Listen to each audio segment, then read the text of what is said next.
तो हेलो मेरे प्यारे प्यारे बोर्ड के विद्यार्थियों, आप सभी लोगों के लिए एकदम धुआंधार लेकर के आए हैं 2026 सामान्य हिंदी। जो साइंस वर्ग के विद्यार्थी हैं क्लास 12 वालों के लिए, उन सभी लोगों के लिए लेकर के आए हैं पक्का जो 2026 में अब की बार जो 18 तारीख को पूछे जाने वाले सारे क्वेश्चन हैं।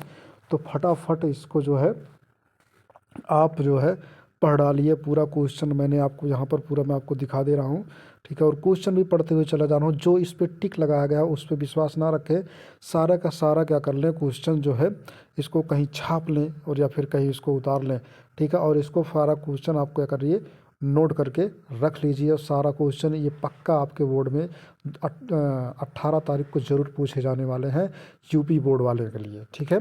चलिए यहाँ क्रमांक भर देंगे, यहाँ पर नाम लिखेंगे, ठीक है। उसके बाद सामान्य हिंदी है 26 के लिए, जो यहाँ पे 15 मिनट आपको पहले कॉपी ये मिलेगी, 15 मिनट आपको पढ़ने के लिए दिया जाएगा। उसके बाद जो पहला क्वेश्चन इसमें कह रहा है, जैसे कि आप देख पा रहे होंगे, सारा पहला क्वेश्चन कह रहा है निम्नलिखित में से हजारी प्रसाद द्विवेदी की रचना है, तो इसमें से कौन सा रचना है इनकी, ढूंढ करके टिक लगाना। 1 नंबर के सारे क्वेश्चन है। खा वाला क्वेश्चन क्या, मैं केवल आपको क्वेश्चन बता दे रहा हूँ, आंसर आप ढूंढ लीजिएगा, ठीक है, कि टाइम बहुत ज़्यादा निकल जाएगा, तो आंसर आप ढूंढ लीजिएगा। निम्नलिखित में से आचार्य रामचंद्र शुक्ल द्वारा लिखा निबंध है, ठीक है, कौन सा है, 4 ऑप्शन में से ढूंढिएगा। उसके बाद है गावाला है अजात शत्रु, ठीक है, रचना की विधा है, किस रचना की विधा है ये भी ढूंढ लीजिएगा। उसके बाद है अज्ञेय की रचना है, अज्ञेय की कौन सी रचना ये भी ढूंढ लीजिएगा। उसके बाद है अंगावाला है बहादुर कहानी के लेखक हैं, कौन से हैं देख लीजिएगा इसको भी। उसके बाद चलते हैं हम लोग क्या करते हैं, यहाँ पर अगला क्वेश्चन देखते हैं, ठीक है। जो क्वेश्चन नंबर 2 है आपके सामने इस प्रकार से जो आप देख पा रहे होंगे, क्वेश्चन नंबर 2, ठीक है।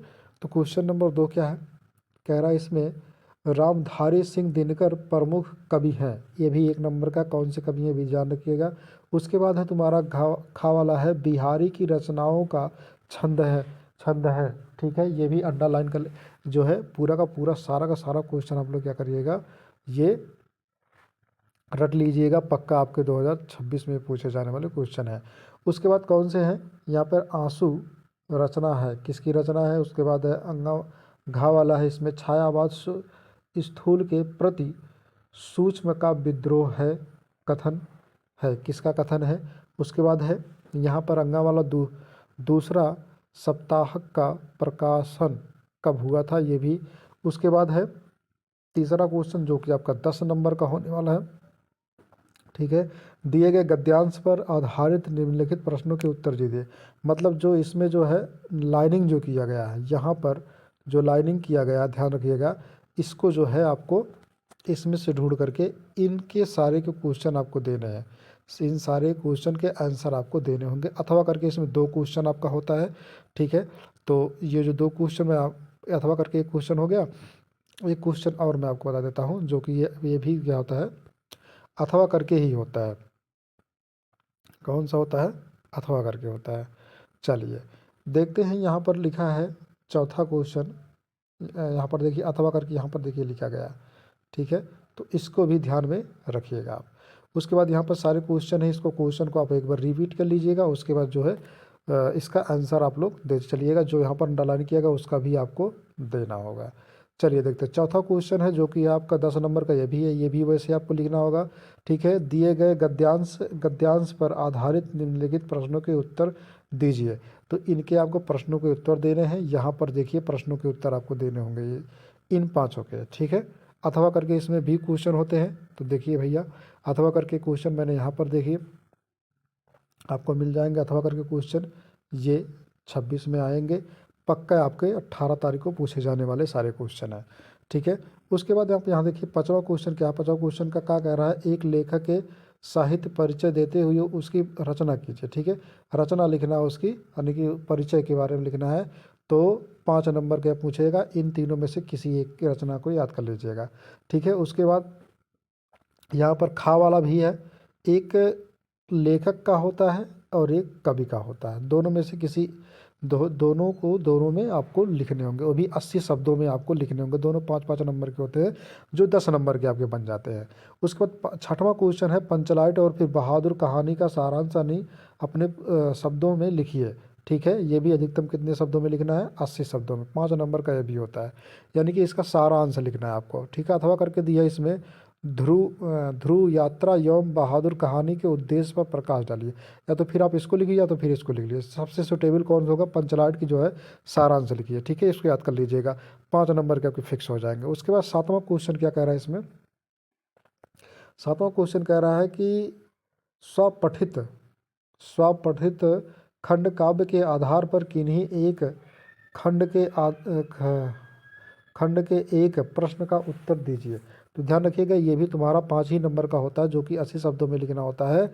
जो यहाँ पर मुक्त यज्ञ खंड काव्य का दिया गया है, यही केवल आपको करने हैं, बाकी और कुछ नहीं करने हैं। ठीक है, उसके बाद चलिए देखते हैं 8वां क्वेश्चन जो है। 8वां क्वेश्चन का क्या कह रहा है इसमें? संस्कृत में दिया गया, संस्कृत में आपको अनुवाद लिखने हैं। संस्कृत में कितने लिखने हैं? अनुवाद लिखने हैं, जो कि आपके 7 नंबर के दिए गए हैं।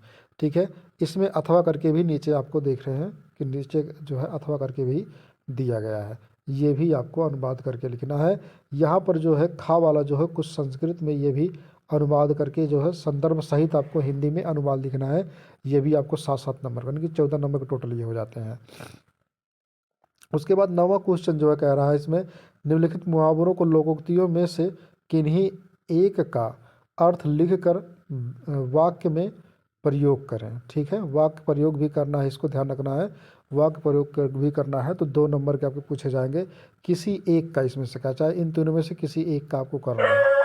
ठीक है, उसके बाद है 10वां क्वेश्चन क्या कह रहा है? 10वां क्वेश्चन कह रहा है इसमें का वाला निम्नलिखित शब्दों के जो है संधि विच्छेद लिखिए। संधि विच्छेद आपको लिखना है इनमें से, ठीक है, सभी का, चारों का। उसके बाद है ठीक, कवींद्र का सही संधि विच्छेद क्या होगा? इसमें ढूंढ करके आंसर आपको लगा देना, मतलब लिख देना है आपको कॉपी में।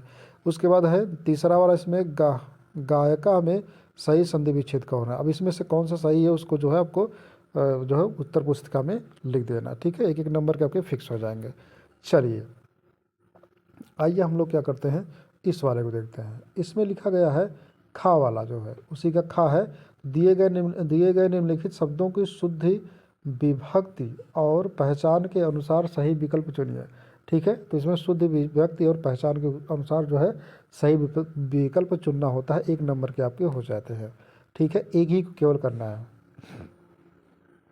आप चाहे तो सभी को इसमें कर सकते हैं। उसके बाद है वही चीज़ इधर भी है।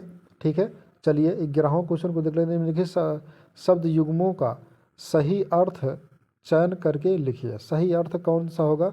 इसमें से चयन करके आपको लिखने हैं, इन चारों में से आपके उत्तर पुस्तिका में आपको लिखने होंगे। चलिए अब उसके बाद दूसरा क्वेश्चन देख लेते हैं, अम्बुज, ठीक है, अम्बुद, ठीक है, इनमें से कौन सा सही है देख करके ये लिखना है, इसका मतलब क्या होता है। उसके बाद खा वाला, इसमें निम्नलिखित शब्दों में से किसी एक शब्द के 2 सही अर्थ हैं। ठीक है, तो इसके सही अर्थ कौन से होंगे ये आपको लिखने होंगे। उसके बाद है निम्नलिखित वाक्यांशों के लिए सही शब्द का चयन करें। इसमें से कौन सा शब्द क्या है, इस ये जो वाक्य लिखा गया है इसका सही शब्द कौन सा होगा, इसको जो है चयनित करके, मतलब ढूंढ करके उसको आपको लिखना है उत्तर पुस्तिका में। यहाँ पर क्या है, जानने की इच्छा रखने वाला क्या होगा? जानने की इच्छा रखने वाला जिज्ञासु होगा शायद। ठीक है, तो अपने हिसाब से देख करके देख लीजिएगा। ठीक है, बुद्धिमान भी हो सकता है, जानकार भी हो सकता है। अब इसमें से अपना देखिएगा। उसके बाद है घा वाला, निम्नलिखित में से किन्हीं 2 वाक्यों को शुद्ध करिए। अब इनमें से शुद्ध कौन है? ये अशुद्धियाँ लिखी गई, शुद्धिकरण आपको करना है। देख लीजिए, पढ़ लीजिएगा अपने हिसाब से। 2-2 नंबर, ये 2-2 नंबर के आपके हो जाते हैं। उसके बाद है श्रृंगार रस या फिर वीर रस के लक्षण सहित जो है लिखने आपको 2-2 नंबर के भी हो जाते हैं। दोनों में से कोई एक लिखना, चाहे श्रृंगार रस का लिखिएगा चाहे आप वीर रस का लिखिएगा। ठीक है, उसके बाद है इसी का ब्राह्मे का खा, उत्प्रेक्षा अलंकार अथवा उपमा अलंकार की परिभाषा दीजिए। मतलब इनमें से जो परिभाषा लिखना है, किसी दोनों में से किसी एक का, चाहे उत्प्रेक्षा का चाहे उपमा का, 2 नंबर का ये हो जाएगा। उसके बाद है कुंडलियाँ छंद अथवा दोहा छंद लक्षण के साथ जो एक उदाहरण दीजिए। तो इनमें से चाहे आप दोहा का लिख लीजिएगा चाहे कुंडलिया का लिख लीजिएगा। ठीक है, उसके बाद क्या है, 13वां क्वेश्चन है, कह रहा है इसमें किसी विद्यालय के प्रधानाचार्य को सहायक अध्यापक की भर्ती हेतु एक एप्लीकेशन लिखना है। आप लोग गूगल पर सर्च करके देख लीजिएगा, 6 नंबर का आता है एप्लीकेशन कैसे लिखा जाता है, ठीक है।